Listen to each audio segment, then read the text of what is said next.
चूंकि समय कम है इसलिए अपने सभी पुरखों को नमन करते हुए मैं अपनी बातों को शुरू करना चाहूंगी।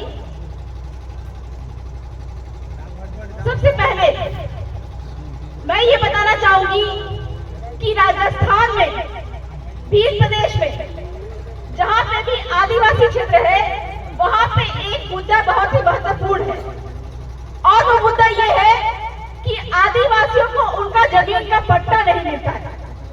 पर मैं आपको ये बता देना चाहती हूँ कि जमीन का पट्टा आदिवासियों को इसलिए नहीं मिला है क्योंकि अंग्रेजों ने कभी भी भीलों को गुलाम नहीं बनाया।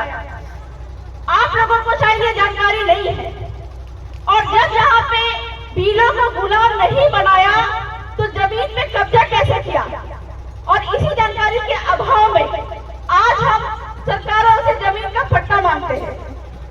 और जिस समय पे यहाँ पे हमारे भीलों को गुलाम बनाने के लिए अंग्रेज आए थे, मुगल आए थे, तुर्क आए थे, उस समय हमारे भील पुरखों ने लड़ाइयाँ लड़ी जिसमें 1507 आदिवासी मारे गए थे।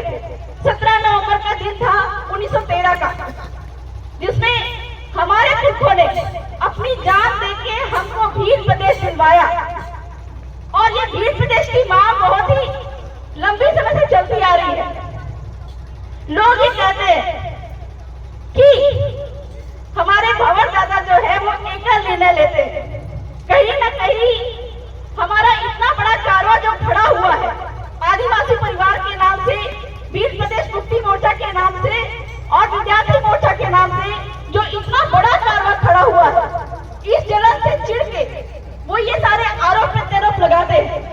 लेकिन मैं ये कहना चाहती हूँ कि आज तक जो भील प्रदेश की मांग हमारे पुरखों ने, कई सारे लोगों ने किया था, आज तक पूरा इसलिए नहीं हुआ है क्योंकि लोगों ने आपस में एक दूसरे को तोड़ने का ही काम किया है।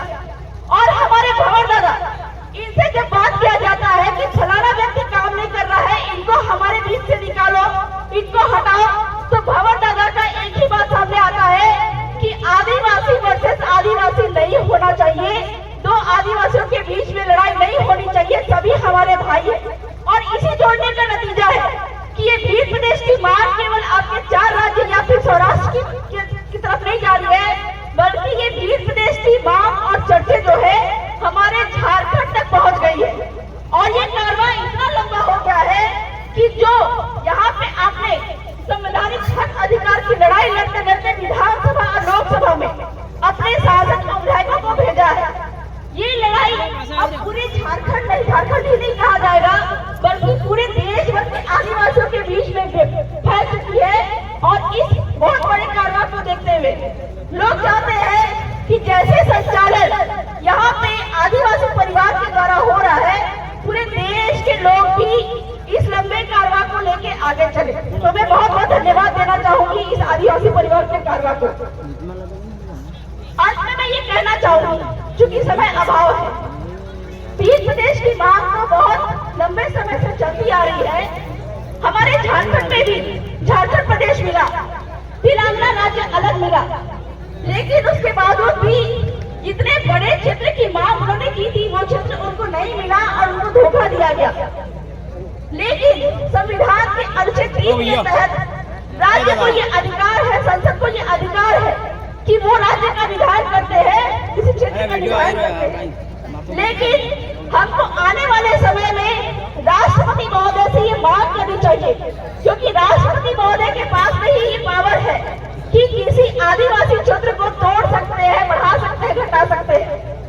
और आज तक में जितने भी राज्यों का विधायन हुआ है, कहीं ना कहीं आक्रोशपूर्ण रैली, धरना प्रदर्शन के तहत हुआ है। लेकिन मैं बधाई देना चाहूंगी इस कारवां को, आदिवासी परिवार के इस कारवां को, कि शांतिपूर्वक तरीके से आज तक जो इतिहास में नहीं हुआ, शांतिपूर्वक तरीके से हम अपने भील प्रदेश को जल्द ही लेकर रहेंगे। तो बहुत बहुत धन्यवाद जोहार करना चाहूंगी, क्योंकि समय का भी अभाव, बोलना तो बहुत कुछ था, लेकिन अन्य वक्ताओं का सम्मान करते हुए अपनी बातों को यही पे विराम करती हूँ। जोहार। बहुत बढ़िया, माफी चाहेंगे क्योंकि हमारे में बहुत जरूरी है। भाई कांति भाई, आपका बटुआ मिल गया, जो भी व्यक्ति था समझदार था ले गया वो। कागज कागज लेके आओ, पैसे नहीं। गांधी भाई सावला नया टापरा से हैं, आप अपना ये पर्स ले जाएं। और एक हमारी बहन है सुश्री